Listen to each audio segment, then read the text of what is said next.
Salut les gens! Ça va vous?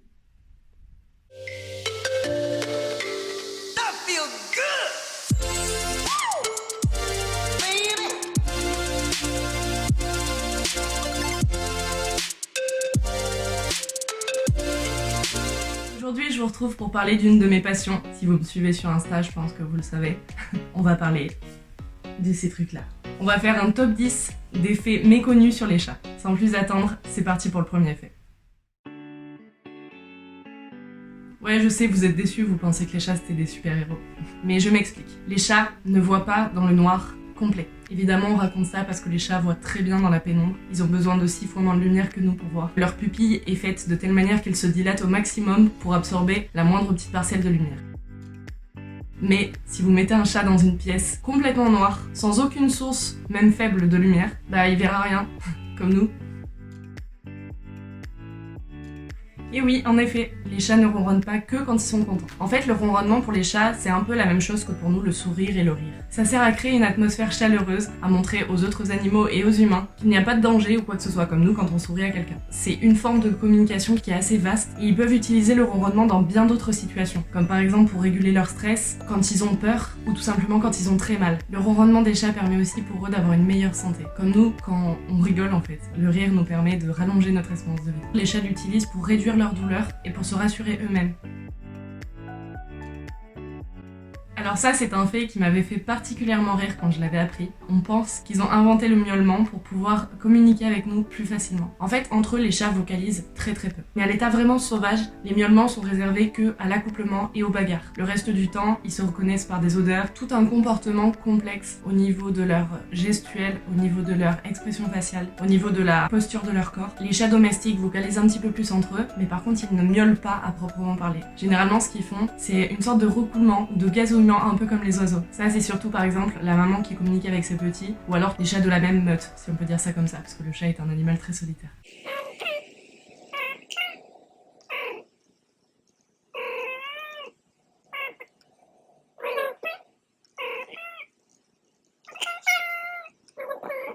Donc si jamais votre chat communique comme ça avec vous, c'est qu'il vous considère vraiment comme sa propre famille. D'ailleurs, je crois que Léa m'a remis, ça y est.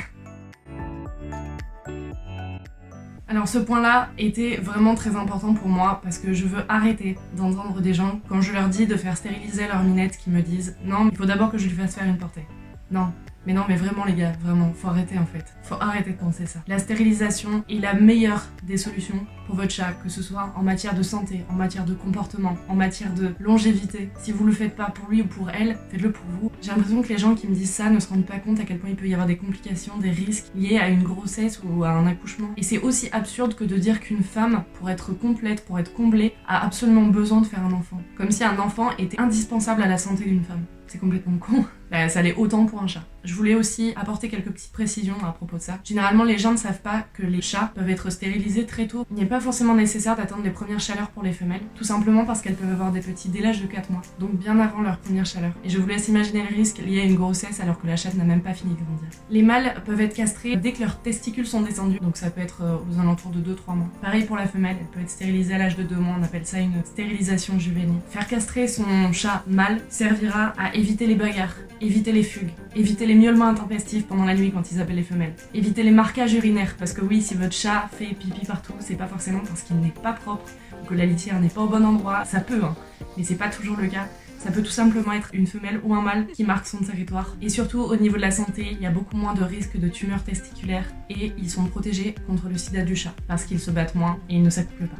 Et surtout, moi je trouve le point le plus important, si vous ne le faites pas pour lui mais pour vous, vous aurez un chat qui sera beaucoup plus agréable à vivre finalement. Pour ce qui est de la femelle, ça réduit les risques d'infections génitales, de grossesse nerveuse, de tumeurs mammaires et de troubles hormonaux qui peuvent avoir comme conséquence des maladies vraiment graves comme les tumeurs ovariennes ou le cancer de l'utérus. Évidemment, la stérilisation est une opération qui nécessite une anesthésie, donc il y a toujours des risques liés à ça. Mais quand on voit tout ce qu'on y gagne, je pense que le seul désavantage de la stérilisation, c'est le risque que le chat grossisse. Mais vraiment, si vous faites attention à la nourriture que vous lui donnez, il n'y a vraiment aucun souci. Et je pense que la principale raison pour laquelle il faut stériliser nos chats, c'est pour éviter les colonies. Je vous mets une image qui illustre ce que ça fait un mâle et une femelle qui se reproduisent pendant plusieurs années.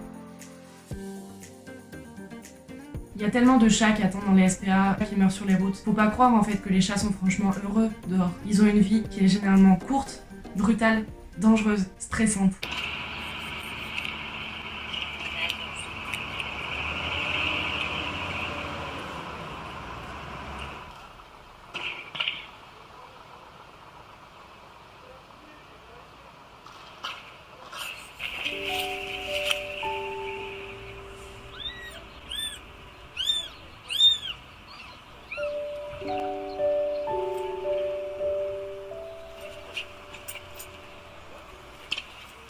Donc s'il vous plaît, stérilisez vos chats, surtout s'ils sortent. Point assez important, la plupart des gens ne sont même pas vraiment au courant ou ne le soupçonnent même pas, mais un chat peut être dressé et éduqué exactement de la même manière qu'un chien. Ça se fera pas forcément de la même façon, puisque ce ne sont pas les mêmes animaux, mais au même titre qu'un chien, on peut éduquer un chat, on peut lui apprendre ce qu'il faut faire, ce qu'il faut pas faire, on peut lui apprendre des petits tours comme s'asseoir, se coucher, donner la patte. Il y a vraiment aucun problème à ça, ça reste des animaux domestiques. Viens mon chat, allez viens. Allez viens mon chat. Assis. C'est bien. Ta patte. C'est bien mon chat. Lève-toi. Allez, lève-toi. C'est bien mon bébé. C'est bien mon chat. La patte. Doucement. La patte. C'est bien mon chat. Vous voyez, c'est pas si compliqué. Ça m'a pas pris très longtemps pour lui apprendre. Il suffit qu'elle soit très motivée, il faut bien la féliciter et surtout ne pas la fâcher quand elle rate. Autre point important pour moi, les chats sont des carnivores stricts. Ça veut dire qu'ils mangent que de la viande. Pas forcément que de la viande à 100%, mais au moins à 80%, voire 85%. Ils ne peuvent pas synthétiser certaines molécules comme nous on peut le faire, ou comme les chiens peuvent le faire. Nous on est omnivores et les chiens sont semi-carnivores, mais eux ont absolument besoin de protéines animales et d'une quantité suffisante pour leur organisme pour qu'il fonctionne. Quand je dis carnivore, ça veut pas dire qu'ils ont besoin de manger de la viande. Ils ont besoin de manger des proies. Et donc dans les proies, qu'est-ce qu'il y a? Il n'y a pas que de la viande au sens strict du terme. Il y a la chair, les os, la peau, les poils, les viscères. Et dans les viscères, évidemment, il y a le repas que la proie a consommé. Donc il y a évidemment quelques fibres. Et les fibres sont quand même très mal digérées par les chats. Ils ont besoin d'un apport en fibres qui ne dépasse pas 15% du total de son alimentation. Ça, c'est une information que je ne savais pas du tout avant de m'intéresser au sauvetage de petits chats. Les petits chats ne peuvent pas faire leurs besoins seuls jusqu'à peu près 3-4 semaines. Il faut absolument les stimuler, c'est-à-dire exactement ce que fait la maman. La maman va les lécher en bas du ventre ou au niveau de leur partie génitale pour pouvoir les stimuler à faire leurs besoins. You want something that is nice and soft. You also might want to grab some organic baby wipes, something that's fragrance-free and gentle to help clean them up after they've gone to the bathroom. And then, of course, grab some hand sanitizer or some soap just to make sure you're keeping yourself clean after you do this. So I grabbed my tissue and I'm about to stimulate him. Some people will dunk this in a little bit of warm water just to make it wet. You don't necessarily have to do that. The most important thing is that it's soft and that you're not rubbing too hard. En fait, les petits chats vont commencer à pouvoir faire leurs besoins par eux-mêmes quand ils vont commencer à pouvoir vraiment se déplacer, pouvoir marcher et pouvoir tout simplement suivre leur mère pour voir là où elle fait ses besoins et imiter. Mais c'est quelque chose qu'il faut savoir si jamais vous trouvez des petits chats qui ont moins de 3 semaines. Ils risquent de mourir en fait si vous ne les stimulez pas. Il faut les stimuler normalement avant et après chaque repas. Mais on va dire un minimum de 2 fois par jour. Et ouais, ça c'est un fait quand même vraiment surprenant. Ils ont tout simplement, comme nous, la vue, l'odorat, le goût et l'ouïe. Ils ont en plus ce qu'on appelle l'organe de Jacobson et la proprioception. Pour ce qui est de la vue, les chats ne voient pas très bien de près. En fait, tout simplement parce que leur vue est adaptée en fonction de leurs besoins. Ils ont besoin de chasser. Et c'est rare qu'une proie soit juste sous leur nez. Autre particularité qu'ils ont, ils voient beaucoup mieux les objets en mouvement, tout simplement parce qu'il faut qu'ils voient une proie courir. Ils ont une ouïe extrêmement bonne. Comme ils peuvent orienter leurs oreilles, ils peuvent très bien localiser la source du son qu'ils entendent. Leur odorat est 50 à 70 fois plus développé que le nôtre. Contrairement à ce qu'on pourrait penser, ils ont un goût qui n'est pas très développé. Ils peuvent pas beaucoup faire la différence entre le salé, le sucré, l'amer et l'acide, à part si c'est vraiment très prononcé. Ils ont les coussinets et le sens du toucher assez développés. Contrairement à nous, ils peuvent vraiment sentir des écarts de température qui sont très faibles. Et évidemment, il y a leur moustache qui leur sert pour l'équilibre et pour sentir les vibrations et les choses que nous, on ne peut pas sentir en fait. Simple humain qu'on est. Et ensuite, les deux autres sens que nous n'avons pas. En fait, les chats, c'est vraiment des êtres supérieurs. Le fameux organe de Jacobson. Je pense que vous avez déjà vu un chat qui chine un truc avec insistance et qu'ensuite il vous regarde avec la bouche ouverte. Et il a l'air très con.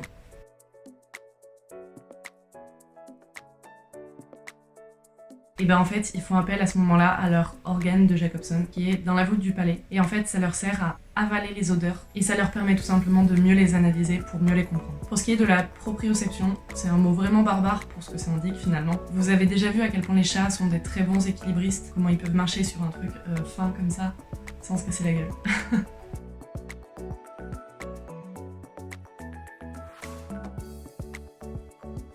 Et bah c'est la proprioception. Ça leur donne leur sens de l'équilibre et c'est tout simplement des capteurs qu'ils ont dans l'oreille interne qui leur permet de détecter la position de leur tête dans l'espace. Et aussi, et ça je trouve ça vraiment ouf, le degré de tension dans leurs tendons et dans leurs muscles. C'est un truc de malade. Quand je vous disais que c'était des êtres supérieurs. Et oui, il est possible de sociabiliser des chats sauvages, mais il y a d'énormes règles. Alors déjà, protégez-vous et protégez le chat, parce que mine de rien, même un chat de 2 mois peut faire énormément mal. Et s'il vous attaque, il vous attaque pour sa survie, donc il va pas faire semblant.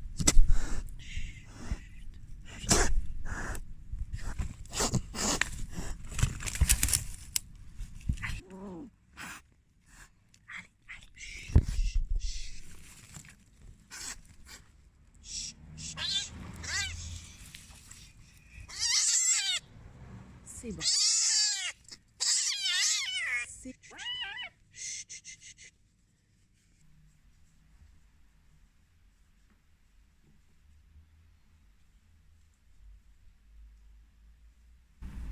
Oui. T'as disparu, petit cul. Un chat peut être sociabilisé jusqu'à 2 mois. Après, au-delà de 3-4 mois, ça va commencer à être un peu plus compliqué, c'est faisable, mais ça va être un petit peu plus compliqué, un petit peu plus long. Il va falloir être patient. Et au-delà, c'est quasi impossible. Et surtout, vous allez faire un chat stressé. Même si vous y arrivez, il vous fera jamais à 100% confiance, ça va être très compliqué. Donc sauf exception, vaut mieux les laisser peinards. Pour eux, on est une menace. Mais finalement, ça paraît logique parce qu'avant 2 mois, c'est vraiment des bébés. Et c'est comme nous, en fait, les humains. On s'adapte beaucoup plus facilement quand on est petit que quand on est plus grand. Eux, c'est pareil.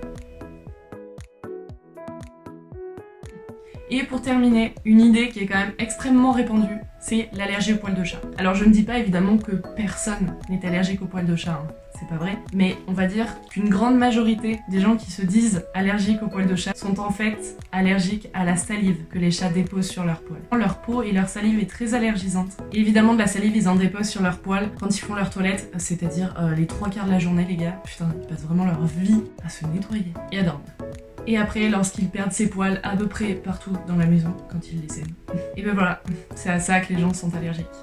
Cette vidéo est maintenant terminée. J'espère vraiment qu'elle vous aura plu. Je sais pas du tout si vous aimez les chats autant que moi. Dites-le moi dans les commentaires si vous êtes team chien ou team chat. Si vous voulez, je referai la même vidéo pour les chiens parce que je suis passionnée de tous les animaux, même si évidemment les chats c'est vraiment le level au-dessus. N'hésitez pas évidemment à vous abonner, à activer la petite cloche pour avoir les notifications, même si évidemment je spamme tout le monde avec mes vidéos à chaque fois qu'elles sortent. Vous pouvez aussi commenter parce que ça aide l'algorithme de YouTube à voir que mes vidéos plaisent et que mes abonnés sont un petit peu engagés et se sont pas abonnés juste pour le plaisir de mes beaux yeux. Même si entre nous, j'ai les yeux marrons. Donc niveau beaux yeux on repassera. Et surtout, lâchez un like s'il vous plaît. Allez-y. J'attends. Je vous laisse le temps de le faire.